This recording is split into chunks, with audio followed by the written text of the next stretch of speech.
Okay guys, just a very quick update before my running session. I can't actually do a running session at the moment because I've got a couple of sections of track that have glitches that I need to fix with my new locos, and I've got all my points in place, but one of the points in particular is a very old point that is no longer fully functional. So I've got to fix that first, which will happen early next week, and I will then do a running session for sure with my new locos that I picked up, which I'll show you in a second.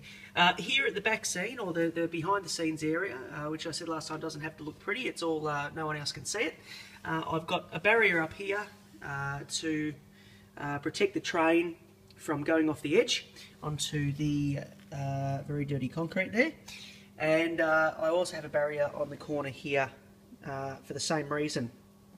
So as to stop trains falling off, because it is quite a long drop, and if a train drops off here, then it's probably going to be no longer.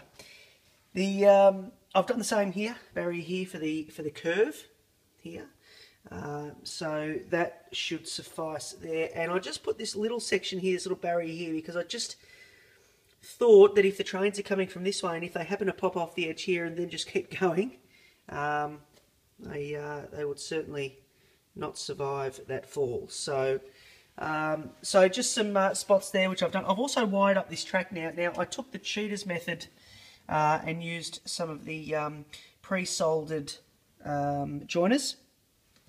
I think Pico make those. And I thought, well, I'm not going to be getting glue and all sorts over them anyway, so you know the chances are they're going to stay fairly good there. And then I've wired them all up to under the track very crudely at the moment because I just wanted to get them working.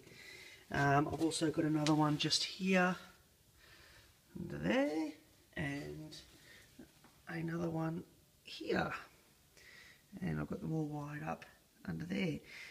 Wiring is something I'll probably tidy up on my layout at the very end of the process, I think. Over here, I'll try to point it out from here. I've changed the station setup. I've actually got it now so that this inner track, essentially I have an inner track and an outer track, so just the two main tracks which split off into each other. So the inner track now I've got splitting off into two tracks in the station area, and then of course splitting back into the one. And I've done the same with the outer track, which I didn't have before, so that can now split off into two tracks. I wanted to do that for dynamics, I suppose, for what it looks like having a busier looking station, but also so that I can store trains on one or two of the tracks. I'll take you across there now. Okay, so this is where all the magic happens. I haven't tacked down properly or anything yet, but it all works. It's a fairly complicated looking set of points, but all seems to work not too badly. But as I say, I've got some tidying up to do. I only just quickly did this last night. It was absolutely freezing in here, so I tried to sort of rush it through, I suppose you'd say.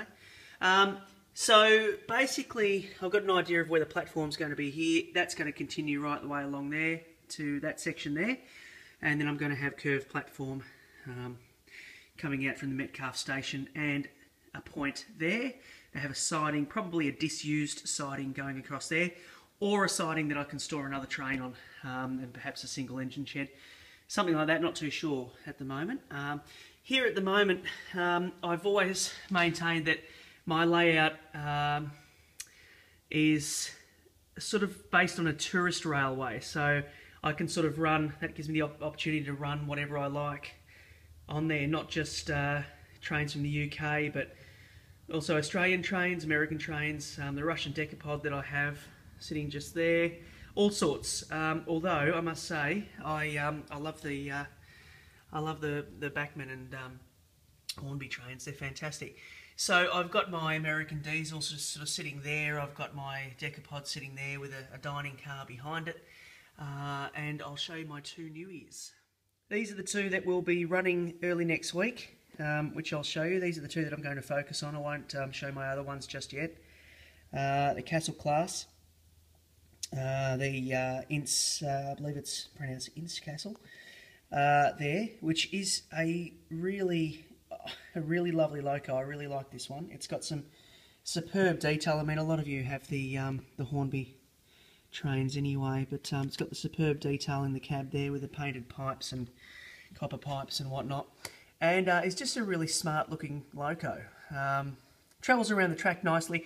The floating wheels at the front are showing me exactly where my track skills lie because I'm having to fix up a bit of track there so that to accommodate for that, but that's fine. It's a good tester for me. This one here, the Class 24, absolutely brilliant. Love it. Heard so many good things about them. Thought I'd give it a shot and get one, and it is just such a great loco. 24077 there. Very, very heavy. Sits on the tracks so well. Dual motor as well, so it's, you know, it glides up with a rake of 4 coaches, 5 coaches, whatever. I do have a couple of coaches here for that loco, but I'm yet to get a few more. I'd like to get probably 2 or 3 more for that one there. And I've just pushed him off the tracks.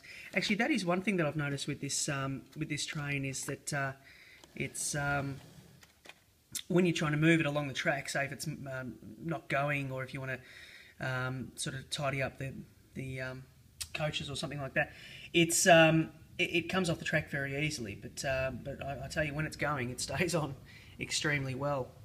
So, a little bit of an overview there of where it splits. And then down here, we have it splitting here and here. And then, of course, off under the mountains. So that's just a little bit of what I've been doing. This area here, I'm happy with now. I just need to tidy up some of the track around this section here where I've hastily sort of tacked it down. Other than that, most of the track sections are okay. I do have to, as mentioned, replace a point and do a couple of little bits of bits and bobs with nailing down track correctly. But as I say, I was in a bit of a hurry last night. I just wanted to get the basic track down, and I'll work on that early next week. Then I'll have a running session for sure, and see if I can get some lights going perhaps. Can't promise that one, but I can promise I will have a running session to show everyone how these little trains go, and also to show people the track and the trains going around it. So until then, I will catch you all later, and thanks again for watching. Cheers.